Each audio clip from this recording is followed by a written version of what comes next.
नमस्कार दोस्तों। आज मैं आपको बहुत ही इम्पोर्टेंट टॉपिक के बारे में डिस्कस करूंगा। आज का हमारा वीडियो का टॉपिक है थायराइड डिसऑर्डर। जैसा कि आप सब जानते हैं कि थायराइड एक बहुत ही कॉमन बीमारी है और आजकल ये बीमारी महिलाओं में बहुत ही कॉमन होती जा रही है। तो आज हम ये डिस्कस करेंगे कि थायराइड की बीमारी क्या होती है, कितने प्रकार की होती है, इसके लक्षण क्या हैं और क्या इसके कॉम्प्लिकेशन होते हैं और इससे कैसे बचाव किया जाए। तो आइए शुरू करते हैं थायराइड डिसऑर्डर। तो अगर हम थायराइड डिसऑर्डर की बात करें तो थायराइड एक हमारे गले में एक ग्रंथि होती है, एक ग्लैंड होती है, जैसे कि पैनक्रियाज होता है। तो ये वैसे ही एक हमारे गले में एंडोक्राइन ग्लैंड होती है जो कि कुछ हार्मोन सिक्रेट करती है। इस हार्मोन का नाम होता है थायरॉक्सिन हार्मोन और ये हार्मोन हमारी बॉडी के मेटाबॉलिज्म के लिए बहुत ही इंपॉर्टेंट होता है। तो जब ये हमारे थायराइड में कोई बीमारी हो जाती है या कोई कमी हो जाती है तो इस थायराइड हार्मोन का सिक्रीशन कम हो जाता है, थायराइड हार्मोन बनना कम हो जाता है या कभी कभी बिल्कुल भी बंद हो जाता है। तो इस बीमारी को बोलते हैं हाइपोथायराइडिज्म। कभी कभी क्या होता है, कुछ हमारी बॉडी में कुछ एबनॉर्मल एंटीबॉडीज बन जाती हैं जिनकी वजह से इस थायराइड हार्मोन का सिक्रीशन बहुत ज़्यादा बढ़ जाता है। मतलब इसका जो रक्त में स्राव है या रक्त में जो थायराइड हार्मोन की मात्रा बढ़ जाती है। तो इस बीमारी को बोलते हैं हाइपरथायराइडिज्म। तो थायराइड दो तरह की होती है, हाइपोथायराइडिज्म एंड हाइपरथायराइडिज्म। ये दोनों के सिम्टम अलग अलग होते हैं, इसीलिए हमें इसको डिफरेंटली दो तरह से डिस्कस करना जरूरी होता है। तो सबसे पहले हम डिस्कस करते हैं व्हाट इज हाइपोथायराइडिज्म। हाइपोथायराइडिज्म क्या है, इसके लक्षण क्या है और इससे कैसे बचाव करें। तो आइए शुरू करते हैं हाइपोथायराइडिज्म। तो हाइपोथायराइडिज्म एक बहुत ही कॉमन बीमारी है, आजकल तो महिलाओं में बहुत ही ज़्यादा कॉमन होती जा रही है, जिसमें कि हमारे थायराइड ग्लैंड से थायराइड हार्मोन का बनना कम हो जाता है या बहुत ही कम सिक्रीट होता है। तो इस बीमारी को बोलते हैं हाइपोथायराइडिज्म। तो आइए जानते हैं हाइपोथायराइडिज्म के लक्षण क्या होते हैं। तो अगर हम हाइपोथायराइडिज्म की बात करें तो ये महिलाओं में बहुत ही कॉमन है। अगर हम इंडिया में प्रेवलेंस निकालें तो करीब 5 से 10% महिलाएं जो हैं वो हाइपोथायराइडिज्म से पीड़ित हैं। तो आइए अब ये जानते हैं कि थायराइड हार्मोन से कम होने से हाइपोथायराइडिज्म में क्या क्या लक्षण होते हैं। तो हमारी बॉडी में जब थायराइड हार्मोन नहीं बनता है या कम बनता है तो हमारी बॉडी का मेटाबॉलिज्म बहुत कम हो जाता है, बीएमआर कम हो जाता है। उसकी वजह से हमारी बॉडी में बहुत सारे चेंजेज आ जाते हैं। तो आइए जानते हैं क्या क्या लक्षण होते हैं। सबसे इंपॉर्टेंट लक्षण होता है फटीगनेस, मतलब थकावट, हर समय थकावट रहना, शरीर में सुस्ती रहना, शरीर थका थका लगना, ये हाइपोथायराइड का बहुत ही इंपॉर्टेंट लक्षण है। इसके अलावा वेट गेन, वजन का बढ़ना, बिना किसी कारण के वजन का बढ़ना और चलने फिरने से या एक्सरसाइज करने के बाद भी वेट का कम ना होना, तो ये दूसरा लक्षण है वेट गेन। तीसरा लक्षण है cold intolerance. Cold intolerance means ठंड का बहुत ज़्यादा महसूस होना। ऐसे मरीजों को जो हाइपोथायराइड के होते हैं वो सर्दियों के मौसम में बहुत अधिक सर्दी लगती है, गर्मी के मौसम में भी उनको सर्दी फील होती है, तो ये इसको बोलते हैं कोल्ड इंटॉलरेंस।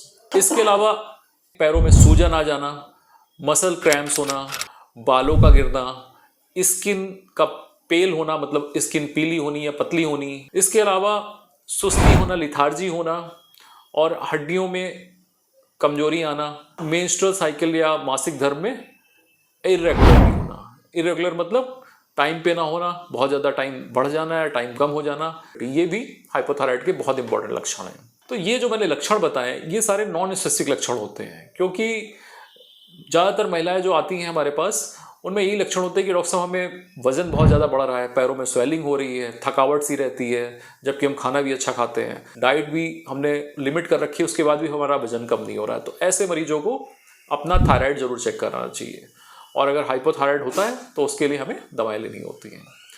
अब ये हम जानते हैं कि थायराइड के कारण क्या होते हैं, what are the causes of hypothyroidism. तो सबसे इंपॉर्टेंट जो कारण होता है हाइपोथायराइड का वो होता है ऑटोइम्यून डिजीज।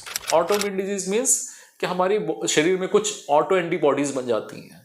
तो ये जो ऑटो एंटीबॉडीज होती हैं ये हमारी थायराइड ग्लैंड को धीरे धीरे नष्ट कर देती हैं, क्योंकि ये जो एंटीबॉडीज होती हैं हमारी थायराइड की सेल्स को ही डैमेज करती हैं, जिनसे कि हमारे थायराइड की सेल्स डैमेज हो जाती हैं और थायरॉक्सिन हार्मोन का निकलना कम हो जाता है। तो ऑटो इम्यूनिटी एक बहुत ही इंपॉर्टेंट कारण है हाइपोथायराइडिज्म का। इसके अलावा आयोडीन की कमी, ये भी एक बहुत इंपॉर्टेंट कारण है आयोडीन का। तो जो लोग पहाड़ पे रहते हैं, हिल्स पे रहते हैं, तो उनमें ये ज़्यादा पाया जाता है, क्योंकि वहाँ पे लोग आयोडीन सॉल्ट का प्रयोग कम करते हैं। तो आयोडीन कम खाने से या आयोडीन की डिफिशियंसी से हाइपोथायराइडिज्म हो जाता है।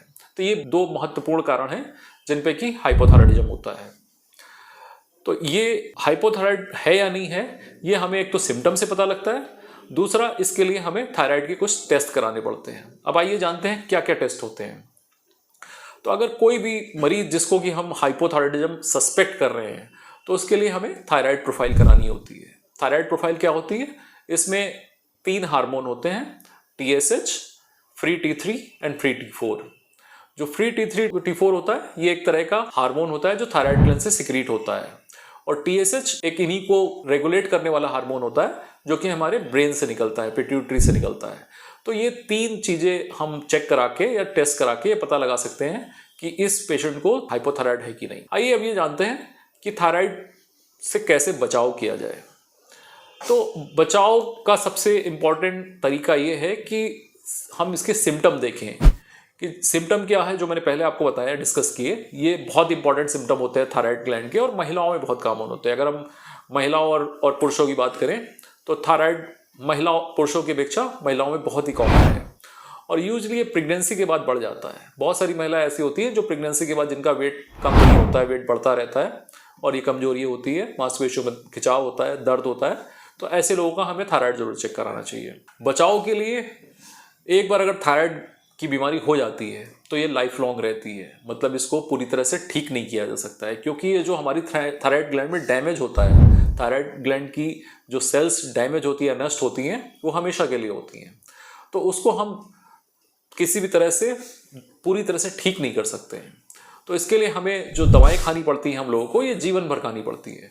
तो थायराइड में एक बार जब थायराइड की बीमारी डायग्नोस हो गई तो हमें उसको thyroxine hormone chemically supplement regular देना पड़ता है। ऐसा नहीं कि थायराइड की दवाएं खाई और उसका थायराइड कंट्रोल हो गया और दवाएं बंद कर दी। लोग यही गलती करते हैं कि थायराइड ग्लैंड में जो हाइपोथायराइडिज्म होता है उसके बाद वो टेस्ट कराते हैं, उनको हाइपोथायराइड निकलता है, डॉक्टर के पास जाते हैं, डॉक्टर उन्हें थायरॉक्सिन की दवाएं देते हैं अकॉर्डिंग टू ब्लड की रिपोर्ट, और उसके बाद वो जब उनका दोबारा वो थायराइड की जांच कराते हैं, वो नॉर्मल आ जाती है, तो वो दवाएं बंद कर देते हैं।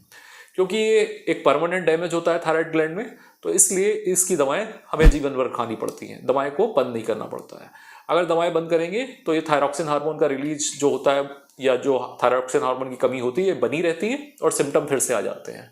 तो इसीलिए थायराइड की बीमारी एक जीवन भर रहने वाली बीमारी है और इसमें हमेशा दवाई खानी पड़ती है। बचाव के लिए कोई बहुत ही इंपॉर्टेंट चीज़ नहीं है, बस हमें आयोडीन का प्रयोग सफिशिएंट अमाउंट पे करना चाहिए। सॉल्ट, जो कच्चा सॉल्ट खाते हैं उसको अवॉइड करके आयोडीन युक्त सॉल्ट खाना चाहिए, और वेजिटेबल्स, फ्रूट्स ज़्यादा खाने चाहिए, जिससे कि आयोडीन की पर्याप्त मात्रा मिलती रहे। अगर आयोडीन सही अमाउंट में मिलता रहेगा तो हमें थायराइड से बचाव हो सकता है। इसके अलावा खाने में या कुछ हमारे जो भोजन में चीज़ें होती हैं जो थायराइड हार्मोन को डिस्टर्ब करती हैं, जैसे कि कैबेज, जो गोभी की सब्जियां होती हैं, जैसे गोभी होता है, बंद गोभी होता है, कैबेज होता है, तो ये थायराइड हार्मोन के एब्जॉर्प्शन में दिक्कत करता है। तो ऐसे चीज़ों को भी अवॉइड करना होता है। इसके अलावा अगर हम थायराइड की दवाएं खा रहे हैं तो कुछ हमें दवाएं भी डिले करनी पड़ती हैं या उनको उनके साथ नहीं लेना पड़ता है। जैसे कि अगर थायराइड की दवाएं खा रहे हैं तो साथ में कैल्शियम नहीं लेना होता है। कम से कम 4 घंटे तक कैल्शियम की गोली ना लें, 4 घंटे तक आयरन की गोली ना लें, और 4 घंटे तक कोई एंटासिड ना लें। क्योंकि बहुत से मरीज ऐसे होते हैं जो थायराइड की दवाई भी खाते हैं, एसिडिटी की दवा भी खाते हैं और कैल्शियम भी खाते हैं। तो ये दवाएं अगर साथ में ले ली जाती हैं तो थायराइड हार्मोन या थायराइड की जो गोली होती है उसका एब्जॉर्प्शन नहीं होता है और वो थायरॉक्सिन हार्मोन की कमी बनी रहती है। तो ये हमें ध्यान रखना चाहिए कि जब भी थायराइड की दवा खाएं तो खाली पेट खाएं, 1 घंटे तक कुछ ना खाएं, एंटासिड, कैल्शियम और आयरन कम से कम 4 घंटे तक ना खाएं। और कोई भी थायराइड की बीमारी हो तो कृपया सेल्फ मेडिकेशन ना करें, डॉक्टर से मिलें, डॉक्टर के परामर्श के अनुसार दवाएं लें और उसको रेगुलर फॉलोअप कराएं। रेगुलर फॉलोअप में हमें TSH का जो लेवल होता है वो इनिशियली 1.5 महीने पे देखना होता है और उसके बाद 3 से 6 महीने पे देखना होता है। और अगर हमारा TSH नॉर्मल है तो हमें कंटिन्यू सेम मेडिकेशन लेना होता है, और अगर TSH कम हो रहा है तो दवाएं की डोज कम की जा सकती हैं, TSH बढ़ रहा है तो दवाओं की मात्रा बढ़ानी पड़ती है। तो मॉनिटरिंग हमारी TSH से होती है। तो ये बहुत ही इंपॉर्टेंट है कि एक बार दवा शुरू होने के बाद उसको बंद ना करें, रेगुलर फॉलोअप करें और अपने डॉक्टर से मिलते रहें। तो ये मैंने जो आपको बताया, ये हाइपोथायराइड से रिलेटेड बहुत इंपॉर्टेंट डिस्कशन था। आशा है कि वीडियो आपको पसंद आया। अगर ये वीडियो आपको पसंद आया तो कृपया इसको लाइक और शेयर करें ताकि और लोगों तक भी ये जानकारी पहुंच सके।